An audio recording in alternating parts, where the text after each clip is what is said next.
Welcome to Colorist Foundry. This is an important update for Filmverse users. We have upgraded Filmverse beta to a full release. While trying to mimic film is like trying to capture a moving target, with Filmverse, our aim is to capture non-linear aesthetics of film with the help of fairly elegant math. Filmverse 2.0 allows users to use the new and upgraded print film emulations, allowing users to have flexibility to work and develop advanced looks within the log space itself. Let's see how the new version performs. We have our ARRI test shot here. Our first node will be a color space transform node, and we're going to select the input color space and input color gamma as ARRI wide gamut 4 and ARRI log C4R. We're going to select the output color space as DaVinci wide gamut and output gamma as DaVinci intermediate. We're going to set the tone mapping method to none. Next node is going to be our Filmverse plugin. We are going to drag and drop the DCTL effect, and we are going to select Filmverse 2.0. Now, there are three ways you can set up the new Filmverse plugin. First way is, we'll add a color space transform node. We'll select input color space as DaVinci wide gamut and input gamma as DaVinci intermediate. We'll set this up for a standard Rec 709 output. What's happening here is the plugin is emulating the negative as well as the print film emulation and outputting to DWG space. Hence, we only need to convert DaVinci's gamut to Rec 709 space. Another way to set this up is that we are going to disable our CST node, and we're going to come back to a Filmverse node, and we're going to select print film as none. Now what this does is just emulates the negative process as it used to do in Beta 2.0. We'll add another node to post out the CST node, and we'll use DaVinci's inbuilt print LUTs. This is method number 2. However, there's another method. If you have a scene referred print emulation, you can use that as well. There are a couple of free floating print LUTs out there that you can try out. There's also a bunch of free PFE LUTs created by us that do work in scene referred space. We've put this out for free, and this is not part of our Filmverse bundle. These are inspired by DaVinci's LUTs without any commercial motive. There's a link to these below. Since these work in the scene referred space, when I drag and drop this and enable CST on the next node, the final look we created is the same as me adding a print film LUT at the end of the node tree. Again, this is a free download. We do not sell this. This is not part of our plugin bundle. Coming back to our project, here's our first test shot. We are going to go ahead and apply our base grade. And since this was shot on Sony, we are going to select the input color space as Sony S Gamma Cine 3, and we are going to select input gamma as S log 3. Let's disable our Filmverse node. We are going to come back to our CST node. We are going to add a serial node before, and what we're going to do here is we are going to balance the footage. Yep, this looks reasonable. Now, we're going to come into the HDR panel, and we're going to reduce the exposure of our footage. Let's see how the Filmverse looks when enabled. There we go. It looks pretty neat, and what I would like to do is, I would like to increase the S-curve intensity. This increases the contrast. We're going to pull our shadows down by a bit. We're going to increase saturation, just a little bit for this shot, and what I'm going to do is I'm going to increase the upper split. This looks quite nice. I like where the footage is sitting. One thing which I would love to do is add a little bit of blue flavor to the footage. So we are going to come back to our offset wheel, and we're going to bring our offset back to center a little bit.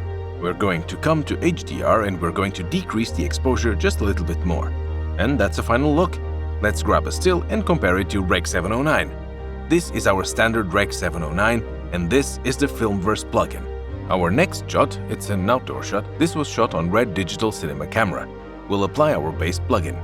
We'll change input color space and gamma to Red White Gamut and Red Log 3 G10. Let's disable the Filmverse node. Let's add a node before the first node and call it Adjustments. We'll add a bit of yellow to offset our bluish cast. We'll come to our HDR wheel and reduce the exposure slightly. We'll enable our Filmverse node. Let's increase our contrast. Let's push warmth to our upper split. Next, I want to make reds in our shot a bit dense. We're going to use our red density tool. As an additional look building step, I'll add another node to our adjustment node, and I'll add a bit of blue to give our shot a cooler undertone.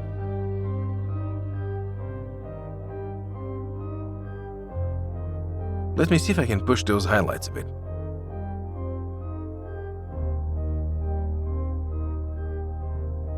This looks good. That's before and after the Filmverse node.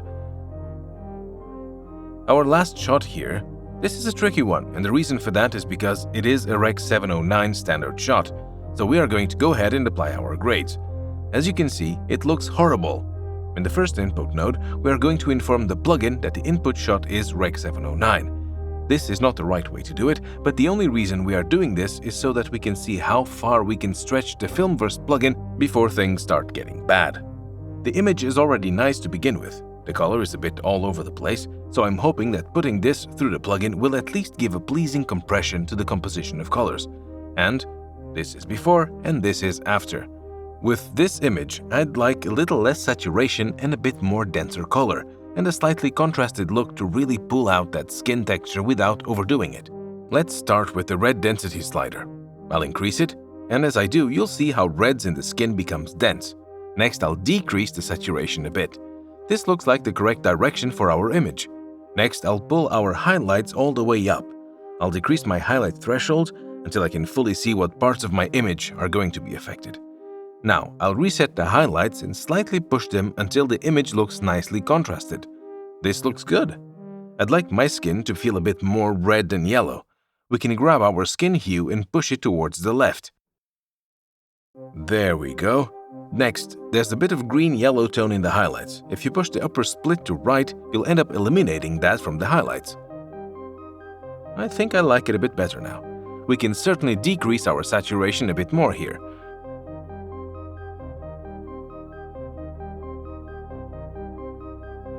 And this looks perfect. This is a perfect example of how the plugin carries out a non-linear change along the lower luminance area, and this is something I find hard to mimic and resolve at times. Here's a resolve adjustment on Rec. 709, which is intended to produce the same result. We can see how deeper shadows still remain video-ishly saturated, and the contrast doesn't really bring that much of our skin texture out. And on the other side, Filmverse creates a film-like contrast and saturation render even on a fairly monochromatic shot. That's it for this video. If you would like to check out Filmverse, I've added a demo link to the plugin in the description below. I've also added a limited period discount in the description in case you decide to buy it. We're adding more film stocks and they will be released soon. If you want to check out the release schedule, do check the link in the description. That's it for this video. Make sure to subscribe and follow us on Instagram at Colorist Foundry.